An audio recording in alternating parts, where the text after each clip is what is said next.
తిరిగి వచ్చేసావా? తన మేజర్నని బలవంతంగా తీసుకెళ్ళడానికి ప్రయత్నిస్తే కేసు పెడతానని, అవసరమైతే డీజీపీ గారితో మాట్లాడాల్సి వస్తుందని బెదిరించారు సార్. అది నా జ్యూరిడిక్షన్ కాకపోయినా మీ మాట విని అక్కడికి వెళ్ళాను. ఈ విషయం ఆయన దాకా వెళ్తే బాగుండదని భయపడి వచ్చేసాను సార్.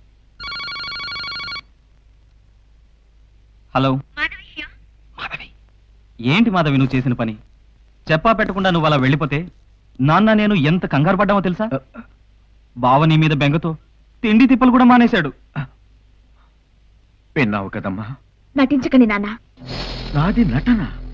నువ్వంటే నాకు ప్రాణం అమ్మా. నిజంగా నేనంటే మీకు ప్రాణం అయితే తిరిగి నేను ఇంటికి రావాలంటే వెంటనే మీరు ఒక పని చేయాలి. ఏం చేయాలో చెప్పమ్మా.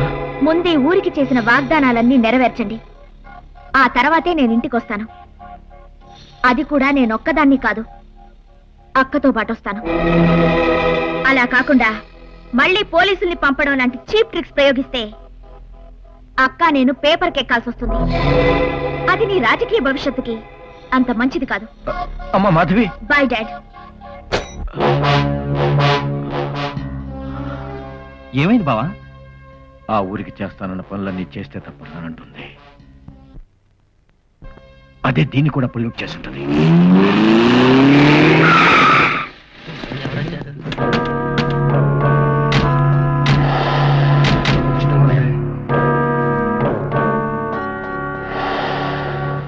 ఒంటరిగాక్షి వచ్చాడు. వాడెందుకు వచ్చాడు ఇక్కడికి? నువ్వెందుకు లేస్తావు? కూర్చో, నేను చూసి వస్తాను. నమస్కారం అండి. సర్వేశ్వరరావు ఎక్కడ? లోపల ఉన్నారు.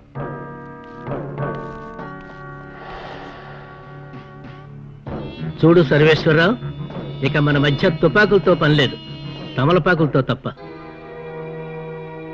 అర్థం కాలేదా? సంబంధం కలుపుకోవాలని వచ్చిన వాళ్లకు స్వాగతం చెప్పాల్సింది తుపాకులతో కాదు, తాంబూలాలతో. వాళ్ళను బయటికి పంపించు, మాట్లాడుకుందాం. రండి, కూర్చోండి. Cool drinks? No thanks. వచ్చిన వ్యవహారం చక్కబెడితే ఏకంగా హార్డ్ డ్రింక్స్ తోనే మొదలు పెడదాం. అయితే చెప్పండి. చూడు సర్వేశ్వరరావు, నాకున్నది ఒకే ఒక కొడుకు, నీకున్నది ఒక్కగానొక్క కూతురు. మీ అమ్మాయిని మా అబ్బాయికి ఇచ్చి వివాహం చేయమని అడగడానికి వచ్చాను. దానివల్ల నాకేంటి లాభం? మా అబ్బాయికి నువ్వు కట్నం ఇవ్వక్కర్లేదు. కట్నం లేకుండా మా అమ్మాయిని పెళ్లి చేసుకోవటానికి 190 మంది క్యూలో ఉన్నారు. ఉండొచ్చు, కానీ అందులో నీకెదురు కట్నం ఇచ్చేవాళ్ళు ఎవరు ఉండరుగా. ఎదురు కట్నమా? ఏంటది? ఈ రాష్ట్ర ముఖ్యమంత్రి పదవి. జోక్ చేస్తున్నారా? జోక్ కాదు, సీరియస్ గా చెప్తున్నాను. ఎలాగూ నీకు కొంతమంది ఎమ్మెల్యేలు ఫేవర్ గా ఉన్నారు, వాళ్లతో పాటు ఇంకో 70 మంది ఎమ్మెల్యేలను నీకు నేనిస్తాను. దాంతో అవిశ్వాస తీర్మానాన్ని పెట్టి ఈ ఉన్న సీఎంని దించేయొచ్చు. వెంటనే మా బావ సీఎం అయిపోవచ్చు. బావా, డీల్ చాలా బాగుంది, ఓకే అనేసాయి. నువ్వాగు. అంత పెద్ద ఛాన్స్ మీరు నాకెందుకు ఇస్తున్నారు? ఇంకా కొంతమందిని కలుపుకుని మీరే సీఎం అవ్వచ్చుగా. కరెక్టే, నిన్నటి వరకు నేను అదే ఉద్దేశంతో ఉన్నాను.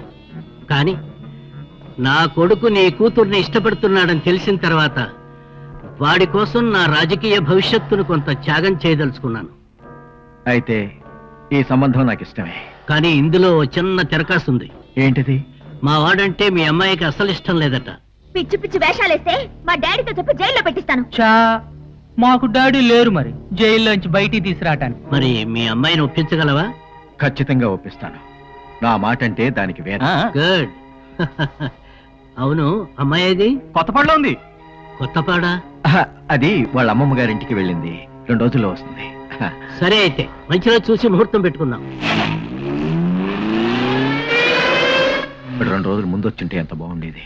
ఇప్పుడు అది వెళ్ళి ఆ ఊళ్ళో కూర్చొని రానంటుంది. బావా, నువ్వేం చేస్తావో నాకు తెలీదు. ఈ ఆఫర్ మాత్రం వదులుకోవటానికి వీల్లేదు. తలచినదే జరిగినదా దైవం ఎందులకు, జరిగినదే తలచితివా శాంతి లేదు నీకు. బావా, నువ్వు సీఎం అయిన వెంటనే నాకు సాయం చేయాలి. ఏంటది? మర్డర్ చేస్తాను, నా మీద కేసు లేకుండా చేయాలి. వాడి సంగతి వదిలే. ముందు నువ్వు అర్జెంటుగా 2 ప్రొక్లైనర్స్, బుల్డోజర్స్, ట్రాక్టర్స్ ని, 2 లారీల నిండా జనాన్ని తీసుకుని ఆ రాయుడు గారు